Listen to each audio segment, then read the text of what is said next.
కుళ్ళిన మాంసం, గడువు తీరిన మిల్క్ ప్యాకెట్లు, ఇవే కాదు బూజు పట్టిన కూరగాయలు, ఇవన్నీ మనం హ్యాపీగా లాగించేస్తున్నాం. వీటిలోనే హోటల్స్లో వీటన్నింటితో టేస్టీ ఫుడ్ చేస్తున్నారు.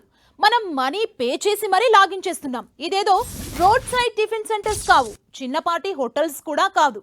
దేశ టెక్ క్యాపిటల్ బెంగళూరులో 5 స్టార్ హోటల్స్ లో జరుగుతోంది.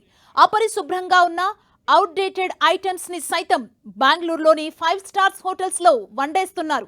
కర్ణాటక ప్రభుత్వం ఆదేశాలతో ఫుడ్ సేఫ్టీ అధికారులు నగరంలోని ప్రముఖ హోటళ్లలో రైడ్స్ నిర్వహించారు. ఈ తనిఖీల్లో విస్తుపోయే నిజాలు తెలిసాయి. 5 స్టార్ హోటల్స్ మాటున జరుగుతున్న చీప్ దందా వెలుగులోకొచ్చింది. 3 స్టార్ 5 స్టార్ హోటళ్లలో నిర్వహించిన ఫుడ్ సేఫ్టీ తనిఖీల్లో తీవ్ర ఆహార భద్రతా ఉల్లంఘనలు వెలుగులోకొచ్చాయి. Taj Yeshwantpur, Shangrila, Radisson Blu, 4 Seasons, the Lalit Ashok, Vivanta వంటి ప్రముఖ హోటల్స్లో ఎక్స్పైరీ అయిన పాలు, కుళ్ళిన మాంసం, ఫంగస్ పట్టిన కూరగాయలను చూసి Karnataka food safety and drug administration శాఖ అధికారులే షాక్ అయ్యారు. సంబంధిత హోటళ్లకు నోటీసులు జారీ చేశారు. నిబంధనలు ఉల్లంఘించిన వారిపై చట్టపరమైన చర్యలు తీసుకుంటామని అధికారులు చెప్పారు.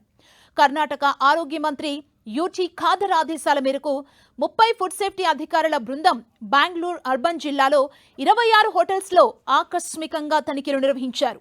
Food safety and standards act 2006 ప్రకారం హోటల్లో నిబంధనలు పాటిస్తున్నాయా లేదా అనే అంశాన్ని పరిశీలించారు. తనిఖీల్లో చికెన్, మటన్, ఫిష్, వంట నూనె, పాలు, మసాలా దినుసుల వంటి 35 ఫుడ్ శాంపిల్స్ ని సేకరించి ప్రయోగశాలకు పంపారు. నివేదిక ఆధారంగా ఆయా హోటళ్లపై చర్యలు తీసుకోనున్నారు.